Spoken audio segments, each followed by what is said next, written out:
Tout ce que tu peux retenir pour ta méditation au cours de la semaine, c'est que Dieu loge le témoignage. Dis à ton voisin, Dieu loge le témoignage. Voilà. N'oublie jamais que chaque fois que tu témoignes, il y a Dieu dedans. Dis à ton voisin, il y a Dieu dedans. Quand on essaie de rentrer un peu dans le dictionnaire français pour voir qu'est-ce que le témoignage, on nous dit, le témoignage consiste à dire une vérité sur ce qu'on a vu et ce qu'on a entendu. Quand tu es à la justice et qu'il y a un plaignant qui est là, il y a un coupable, le juge te demande, est-ce que tu as des témoins? Est-ce qu'il y a des gens qui ont vu? Est-ce qu'il y a des gens qui ont entendu? Tu dis oui. J'ai des témoins. Et ces gens qui passent à la barre, qui jurent de dire la vérité, rien que la vérité, viennent pour dire ce qu'ils ont vu et ce qu'ils ont entendu. Mais il se passe aussi qu'il y a des faux témoignages. Il y a des gens qui viennent mentir. Ils n'ont rien vu, ils n'ont rien entendu, mais pour coincer l'autre, pour mettre l'autre dans une situation difficile, ils viennent faire un faux témoignage. Et comme généralement nos justiciers ne sont pas aussi justes, et pas ici, ailleurs, donc ne venez pas me chercher à la fin, je dis ça se passe ailleurs. D'ailleurs, ailleurs, c'est la loi du plus fort. Et on dit là-bas, ailleurs, que l'enfant du riche ne fait pas la prison. Moi, dans mon conduit, donc, quand tu es riche, tu as ton argent et que tu vas te plaindre, d'ores et déjà, tu as raison. Combien de veuves ont vu leur parcelle vendue par d'autres personnes? Je me rappelle encore de cette vieille maman qui venait me voir. Je dis, maman, ça dépasse mes limites et mes compétences.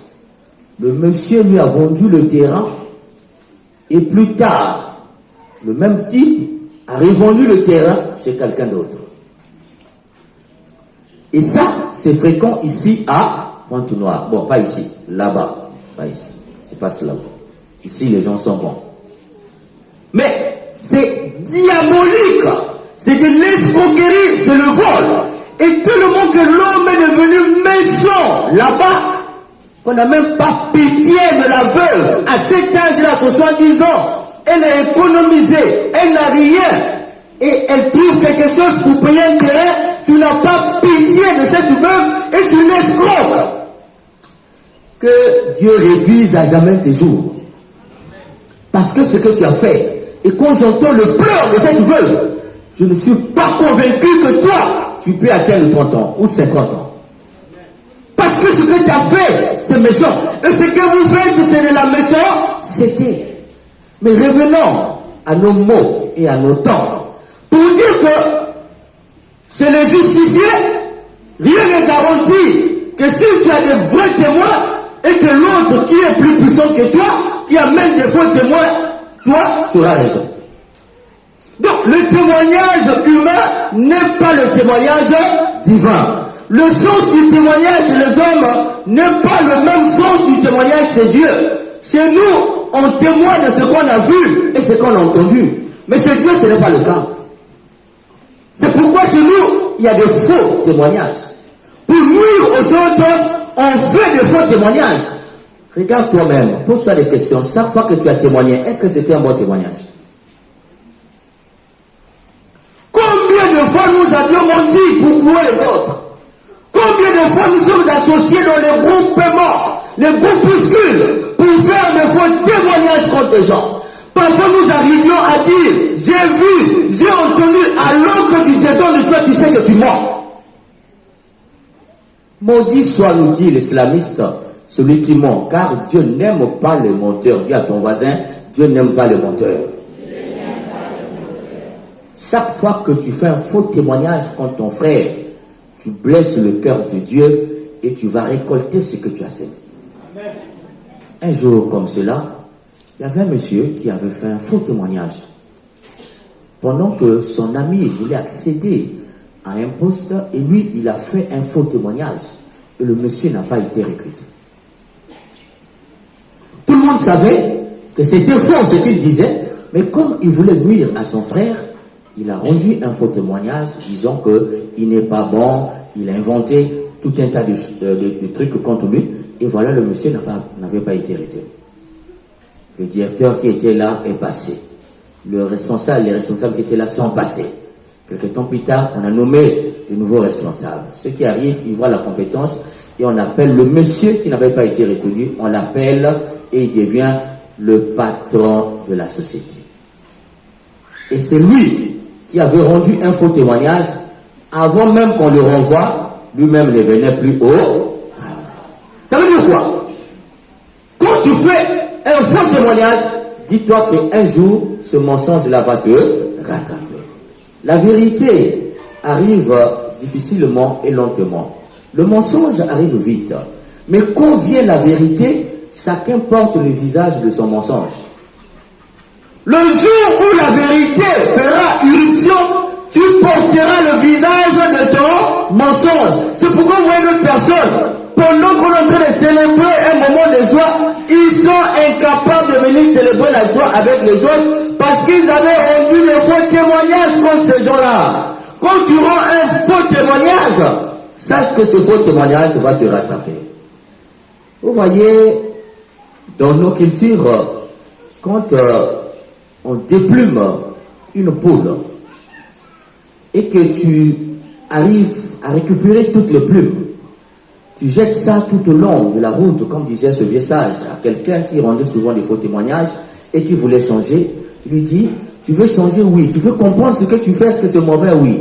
Il dit, déplume d'abord cette poule-là. Il a déplumé, il dit, prends ces plumes-là, jette ça tout au long de la route. Le lendemain, il dit, va récupérer toutes les plumes. Et quand il a ramené les plumes, la plus grande partie était partie. Il lui dit, quand tu rends un faux témoignage, tu ne peux pas récupérer ça. Parce que chacun va interpréter à sa façon.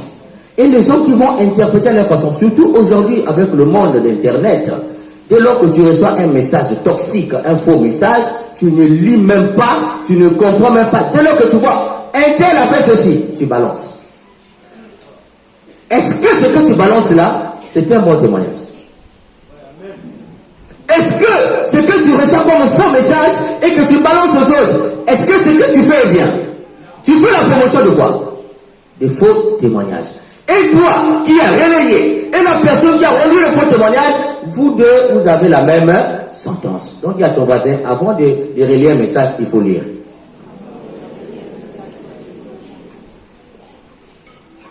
Un jour comme ça, j'arrive ailleurs, pas ici.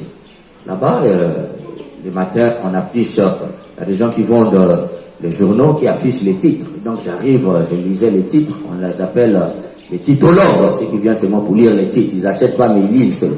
Donc moi aussi, je faisais partie des titologues. Donc, je lisais seulement les titres. Et je vois un titre qui m'interpellait. Un prêtre escroc. Un prêtre escroc. Je paye le journal pour aller lire, pour comprendre quel est ce prêtre qui a escroqué. Et quand je lis le contenu, il ne s'agit pas d'un vrai prêtre, mais il s'agit d'un monsieur qui a fait usurpation de l'identité d'un prêtre et qui partait escroquer les gens. Il avait fini par être arrêté. Et le titre, et le contenu, est-ce que ça marche? Est-ce que ce qu'il a mis comme titre, un prêtre escroc, et le contenu qui parle d'un faux prêtre, est-ce qu'il y a adéquation? Ça veut dire quoi? Même le titre est faux, mais le titre est là pour t'inviter à lire le contenu. Maintenant, imaginez tous ceux qui ont été les titologues ce jour-là, qui n'ont lu que le titre « Un prêtre escroc ». Qu'est-ce qu'ils ont pu dire des prêtres?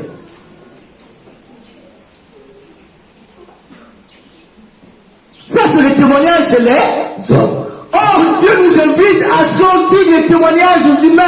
Dieu ne veut pas que nous rentrions dans le témoignage des hommes. Il veut que nous rentrions dans le témoignage de Dieu. Dis à ton voisin, sors des témoignages des hommes.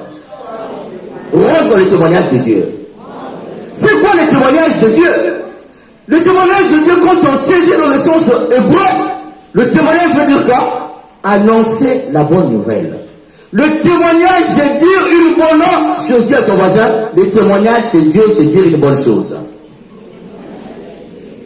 Donc on dit la bonne nouvelle. C'est ça le témoignage du sens hébreu. La bonne nouvelle, évangélium, ça veut dire quoi? Annoncer l'évangile. Donc tu témoignes que dans la mesure où tu annonces l'évangile. Or l'évangile, évangélium en grec veut dire bonne nouvelle.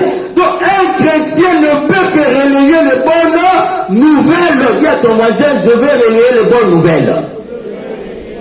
Parce que notre Dieu longe le témoignage. Dès lors que tu commences à témoigner, il est présent. Satan a compris que le témoignage, c'est le mode de fonctionnement de Dieu, et il a fait irruption dans le témoignage pour amener l'homme à ne plus témoigner dans le bon sens de Dieu, mais amener l'homme, détourner l'homme à témoigner dans le mauvais sens. On écoutait dans l'évangile, on nous dit, les disciples qui revenaient de Maïs commençaient à raconter aux autres ce qu'ils ont vu. Pendant qu'ils étaient en train de parler, Jésus était au milieu. Ils n'ont pas fini de témoigner. Jésus est déjà là. Ça veut dire quoi? Jésus est dans le témoignage. Dès lors que tu commences à annoncer la bonne nouvelle, Dieu est là. Parce que le témoignage a quelle fonction? Le témoignage, c'est pour susciter l'autre d'adhérer à ta foi. Le témoignage, c'est pour amener l'autre en Dieu. Le témoignage, c'est pour amener l'autre à la conversion. Le témoignage, c'est pour changer la vie de l'autre. Le témoignage, c'est pour amener l'autre à croire que le Dieu que je prie, c'est un Dieu vivant. C'est pourquoi tout chrétien doit avoir un témoignage. Pour avoir ce témoignage, c'est lui qui nous donne des résolutions. La première résolution, il nous dit, Jésus qui ressuscite au milieu de ses amis, il leur dit, touchez mes mains. Je ne suis pas un esprit, je suis un homme. Il dit, un esprit n'a pas de chair ni d'os. Touchez, voyez bien que j'en ai. Ça veut dire quoi? Jésus qui ressuscite, il ressuscite avec son corps. La résurrection, c'est la résurrection de la chair. Or, le mot chair, saxe, en grec veut dire quoi? Ça veut dire que l'humanité tout entière de l'homme est ressuscitée en Jésus. Donc Jésus qui ressuscite nous dit, ton corps est important, il faut prendre soin de ton corps. Et pour valoriser le corps, il dit à ses amis, avez-vous quelque chose à manger? Le Christ qui ressuscite, il mange. Un corps ressuscité qui mange. Un corps qui échappe aux limites de l'espace et du temps qui mange. La question que vous pouvez se poser, où est-ce qu'il était parti faire les toilettes? Nayo. Parce que le corps ressuscité n'obéit plus aux limites de l'espace et du temps comme le corps. Or, lui, son corps ressuscité n'obéit plus à l'espace et le temps. Il peut rentrer là où c'est fermé.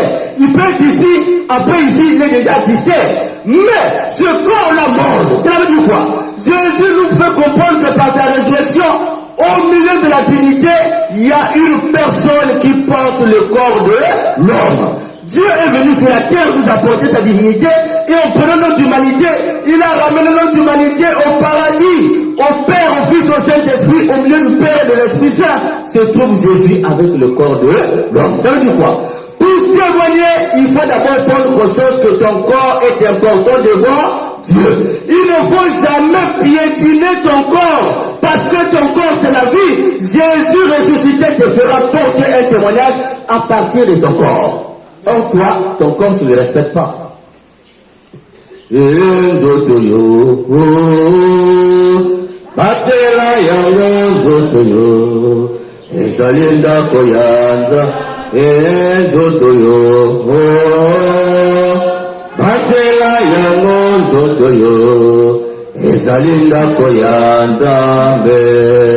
La paix de Christ. La paix de Christ. Ton corps est précieux devant Dieu. Dis à ton voisin, ton corps est précieux devant Dieu. Maintenant, pose-toi la question, pourquoi tu déshabilles ton corps? Pourquoi tu te promènes nu? Quand l'homme a péché dans le jardin d'Éden, ses professeurs, ils se sont rendus compte qu'ils étaient devenus nus. Dieu a sacrifié une vie, une bête. Il leur a fait les habits. Pourquoi? Parce que l'habit protège le corps. L'habit, c'est le prolongement du corps. L'habit dit le corps. Or, toi, Aujourd'hui, tu n'as plus conscience de l'habit qui protège ton corps. Tu n'as plus conscience que l'habit est le prolongement de ton corps. Vous voyez Jésus, on a touché son habit, on a été guéri. Vous vous souvenez de cette femme-là, non? Est-ce que tu as conscience que quand on veut te faire du mal par les sorciers de ton quartier, de ta famille, parfois c'est ton habit qu'on vole? Pourquoi quand on prend ton habit, on arrive à t'atteindre? Quel lien as-tu avec ton habit? Tu as déjà posé cette question. Ça veut dire quoi? Dieu t'habille, la personne qui te déshabille, c'est Satan. Quand tu mets les histoires où tu exposes tes quiz, tu es déjà dans le déjà vu. Tu penses que tu es à la mode? Non! Tu es de la mode satanique. Dès lors que tu exposes ton corps, c'est Satan qui utilise ton corps. Donc dis à ton voisin, protège ton corps. C'est pourquoi Jésus qui ressuscite, il mange. Il dit touchez-moi pour dire le corps est sacré.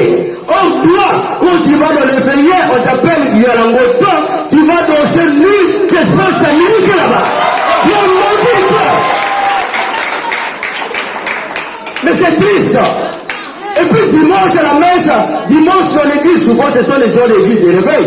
Dimanche là devant le pasteur, tu commences à danser. Alors que hier, samedi, à l'enterrement, tu dansais nu. Mais tu es une femme malheureuse.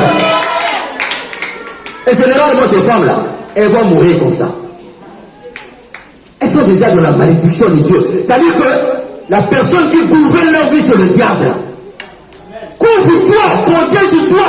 La façon que tu protèges ton corps sacralise et garde la sacralité de ton corps. La façon que tu exposes ton corps désacralise ton corps. On peut faire un pari ici.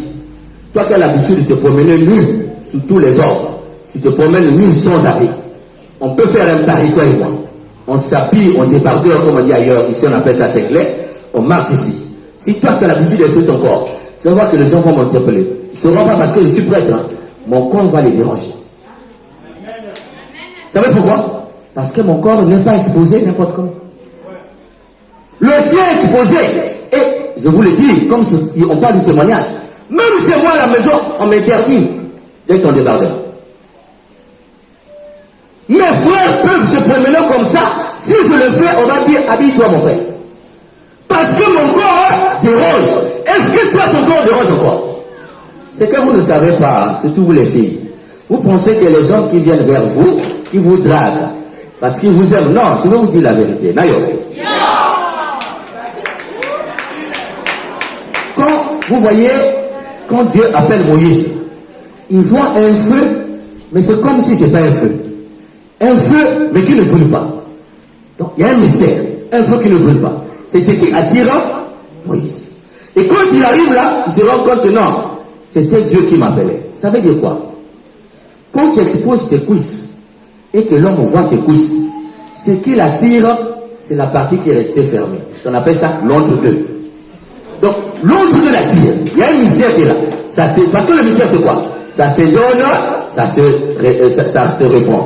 Ça se ferme en ouvrant. Ça se dévoile en se voilant. C'est ça le mystère. C'est-à-dire qu'il y a une partie qui est voilée, il y a une partie qui est dévoilée. Il y a une partie qui est ouverte, il y a une partie qui est fermée. C'est ça le mystère. Et c'est ça qui l'attire.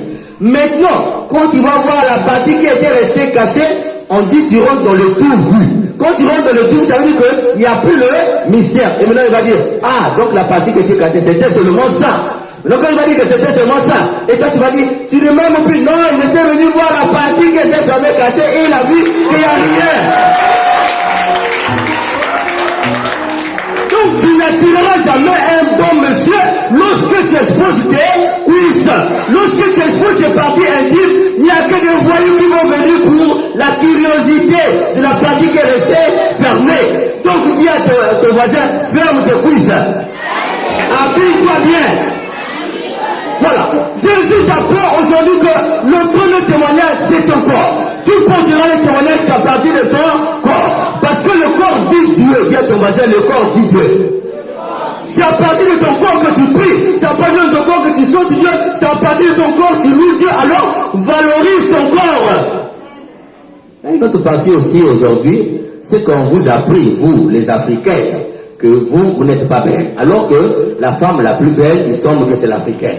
Mais aujourd'hui, on vous a fait croire que l'Africaine n'est plus belle. Donc pour être belle, il faut porter les trucs que vous portez là. D'ailleurs. Il y en a, on dit qu'elle paye ça jusqu'à 500 000. 1 million. Mais ce qui est terrible, elle ne paye pas ça avec son argent. Elle veut le luxe avec l'argent de l'autre. Dis à ton voisin, si tu veux le luxe, fais ça avec ton argent. Tu ne peux pas vouloir le luxe avec l'argent de l'autre. Parce que si tu veux le luxe avec l'argent de l'autre, il y a la mort dedans. Il y a l'esclavage dedans. Il y a la manipulation dedans. Si tu veux le luxe, il faut travailler avec ton propre argent. Il faut chercher un travail et tu seras riche. Toi qui es africaine, il faut valoriser ton corps. Dis à ton voisin, africaine, sois fière de ton corps. Tu n'es pas obligé d'aller porter les histoires. Écoute, c'est d'ailleurs ça sort. Ça sort que puis quand tu enlèves ça, les gens ne te disent pas par respect, mais ça sent mauvais. Ta tête ne sent pas bon quand tu enlèves ça. Et il y a des hommes qui quittent le lit. Oh, mon mari ne dort pas, mais ta tête sent mauvais.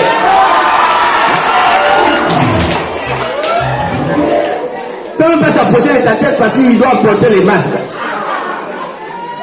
Sois naturel, dire ton voisin, sois naturel.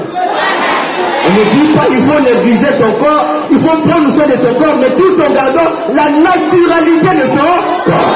Donc dis à tes voisins, garde la naturalité de ton corps. Voilà le premier témoignage que Jésus t'invite par son corps. Il dit, touchez-moi, et il mange. Il dit que le corps est sacré.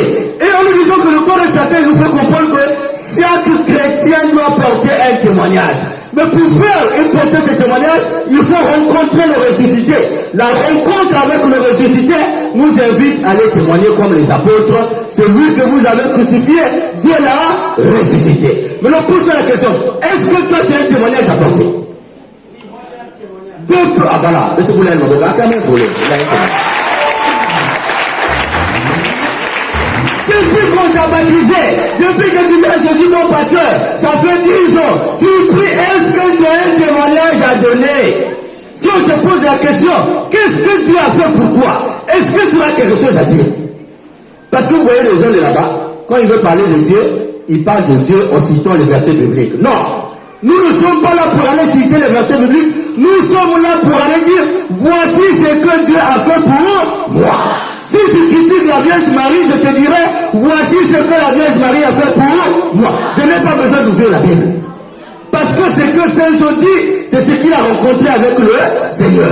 Ce que Saint Marc dit, c'est sa rencontre avec le Seigneur. Ce que la Bible dit, c'est ce que les gens ont fait l'expérience avec le Seigneur. Toi aussi fais l'expérience avec le Seigneur, tu pourras écrire le même livre que même si ce ne sera pas la Bible, mais au moins tu peux écrire un livre pour dire, voici le livre qui témoigne de ma relation avec Dieu. C'est ça que Dieu veut pour toi. Or toi, ta relation avec Jésus-Christ est biaisée, tu n'as pas de témoignage à porter, tu es un faux chrétien. Dis à ton voisin, si tu n'as pas de témoignage, tu es un faux chrétien. Voilà, donc à partir de maintenant, sachez qu'il y a des chrétiens, il y a aussi des crétins.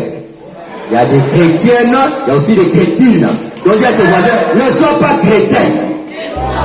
Sois chrétien. Ne sois pas chrétine. Sois chrétienne. Un chrétien, c'est quelqu'un qui n'a pas de témoignage à dire. Mais un chrétien, c'est quelqu'un qui a un témoignage à dire. Quand on lui donne la parole, il aura des choses à dire. Voici ce que le Seigneur a fait pour moi. Voilà quelqu'un que Dieu annonce, qui lui fait dire que la résurrection de Christ a des valeurs par rapport à sa résurrection, parce que la résurrection de Christ a ressuscité toute sa vie de la maladie, du chômage et de tout. Toi aussi, il faut porter ce témoignage. Et pour finir, je nous raconte cette histoire. Un jour, il y avait une famille musulmane. Vous savez, bon, nous ne sommes pas un pays musulman, nous sommes un pays chrétien. Mais ceux qui ont été en Afrique de l'Ouest ou dans les pays musulmans, ils savent que tout à l'heure, je suivais une émission où les gens se plaignaient, ils disaient, mais pourquoi les fêtes du christianisme, après les fêtes, on leur donne 2 semaines de vacances, alors que nous, on a fini le ramadan, la fête, le lundi, les enfants vont aller à l'école. Donc ils sont un peu en train de réclamer. Bon, je n'ai pas voulu commenter, mais au fond de moi, je disais, si tu veux ça, crée ton calendrier et crée ton monde. Si le calendrier que tu utilises, ça c'est pour nous. Ces mondes-là, c'est nous qui avons établi ça avec Jésus-Christ. c'est qu'il faut aller dans un autre monde. D'ailleurs, bon, dis à ton voisin, sois fier d'être catholique. Nous commandons même les musulmans. Voilà. Qu'ils le veuillent ou non, ils suivent notre calendrier. Aujourd'hui, c'est dimanche, ils sont à la maison. Voilà. Et donc, chez les musulmans, ça badine pas. Hein. C'est chez vous, les chrétiens catholiques, le dimanche, c'est venu ici, l'enfant est parti chez je ne sais pas qui dans les quartiers là-bas. Chez les musulmans, c'est pas ça. Si tu n'es pas dans la religion de ton père, il faut quitter sa maison.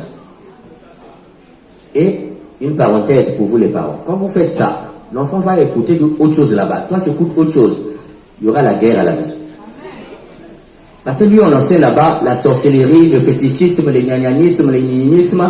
Toi, ici, tu entends autre chose. Le petit là va t'accuser de sorcellerie. Et il y a quelque chose qu'on peut imiter chez eux, c'est que quand tu es un père, il faut imposer ta foi à tes enfants. Si tu sais que le chemin que tu suis là est un bon chemin, impose-le à tes enfants. Celui qui ne veut pas, il fout il prend la porte. Tant que tu es dans ma maison, là où je vais, tu iras. Et donc, le monsieur musulman, il était comme ça. Et le fils, il était de bons musulmans. Et vous savez que dans les quartiers, parfois, il y a le foot. Et il partait jouer dans le terrain de l'église.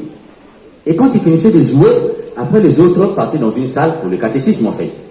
Et lui, il rentrait à la maison. Mais il voulait rester avec ses amis. Et un jour, il dit, mais vous partez dans cette salle-là, qu'est-ce que vous partez faire? Et un jour, il les suit dans la salle. Il se rend compte que les autres apprenaient des choses que lui ne savait pas. Il dit, ce que vous apprenez ici? Il dit, oh, mais c'est très bon. Donc, chaque jour, il venait après le match, l'entraînement, quand les autres partaient au catéchisme, il partait s'asseoir avec eux pour les écouter et écouter les enseignants.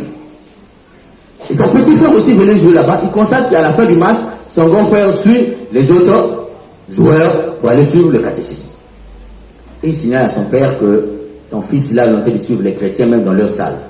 Le papa interpelle son fils, il dit, toi, on me dit, il dit, non, papa, il jure. Deuxième fois, il dit, non, papa, c'est pas moi. Troisième fois, non, papa, c'est pas moi. Un jour, le papa dit à son oncle, suis d'abord le petit là. On me dit qu'il est en train de rentrer dans l'église là-bas, suis-le d'abord.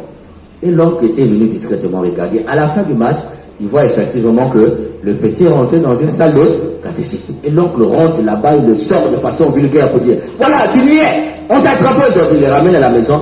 Il a été fouetté toute la journée, toute la nuit. Et la maman a eu pitié, a demandé pardon à son mari. Le mari a eu pitié de lui, il a pardonné.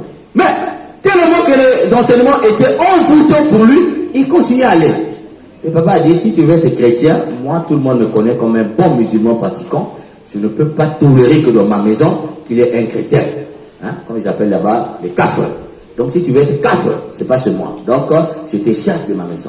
Et voilà que le jeune a été chassé de la maison. Les prêtres l'ont recueilli et il vivait maintenant avec les prêtres. Il a fini ses études et il décide d'aller au séminaire. Il arrive, il est ordonné prêtre. Quelque temps plus tard, son petit frère a vu le comportement de son grand frère et dit non, je vais essayer d'être comme mon grand frère. Et on ne sait pas par quel miracle, le petit frère aussi décide de devenir prêtre. Nayo. Et voilà que le petit frère aussi devient prêtre. Mais il était au séminaire. La maman dit maintenant à son mari, c'est à cause de ton laxisme que les enfants sont tentés de nous quitter. Nous avons que 2 enfants et les 2 enfants sont devenus chrétiens catholiques. C'est parce que tu n'es pas aussi rigoureux que nos enfants nous ont fait ça. Et le papa dit, non, moi, je ne vois pas être encore très rigoureux, si bien que j'ai fait ce que je pouvais, je les ai chassés de chez moi. Je ne pense pas les suivre là où ils sont. S'ils sont là-bas, ben ils sont là-bas. Mais ici, chez moi, il n'y a pas de chrétiens catholiques.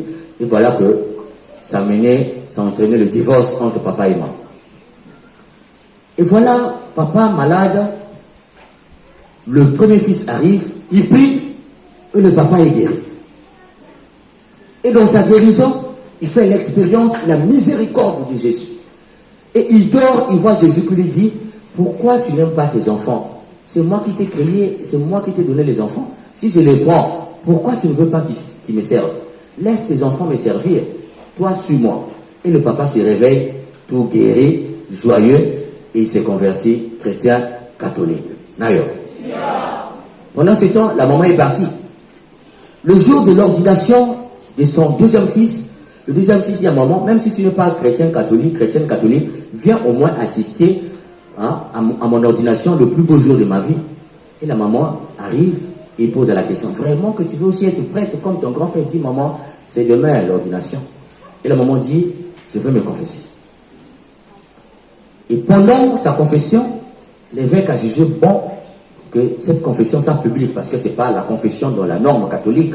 Donc le jour de l'ordination, on donne la parole à la maman pour autoriser aussi à l'ordination diaconale de son fils. Et la maman prend la parole, il dit, à partir de maintenant, je serai chrétienne catholique. Parce que quand j'étais parti, j'ai dit à mon mari, ces deux-là, puisqu'ils nous ont désobéi, on doit finir avec leur vie. Chez les musulmans, le syncrétisme est autorisé. Tu peux être imam et tu fais le fétichisme, tu jettes les coris, c'est autorisé. Donc la maman a jeté toutes sortes de fétiches, toutes sortes de poisons et l'a envoyé à ses deux enfants. Aucun n'a eu effet sur leurs enfants. Toutes les pratiques qu'elle a eu à faire, tous les marabouts qu'elle a eu à voir dans la sous-région pour sacrifier ses deux enfants, aucun marabout n'a pu sacrifier les deux enfants. Et la maman dit, le Dieu que mes enfants servent, c'est un Dieu vivant. Et à partir de maintenant, moi aussi je veux servir le même Dieu que mes enfants. Et toute la famille s'est convertie au catholicisme. La famille chrétienne musulmane est devenue chrétienne par le témoignage de deux enfants. Ça veut dire quoi? Quand tu portes un témoignage pour Jésus et quand tu témoignes par ton comportement, les gens doivent changer autour de toi. C'est pourquoi Jésus te dit, un chrétien égale un témoignage. Tu as ton voisin, un chrétien égale un témoignage. Demandons à l'Esprit Saint la grâce de rencontrer Jésus, de creuser l'intimité avec lui, que notre relation soit vraiment profonde avec lui, afin qu'il puisse faire ces 1000 miracles dans notre vie. Et ces miracles qu'il accomplira dans notre vie, c'est ce qui nous inviterait à aller témoigner sur les autres, de sorte que les autres se convertissent à notre religion, au nom du Père et du Fils et du Saint-Esprit. Amen.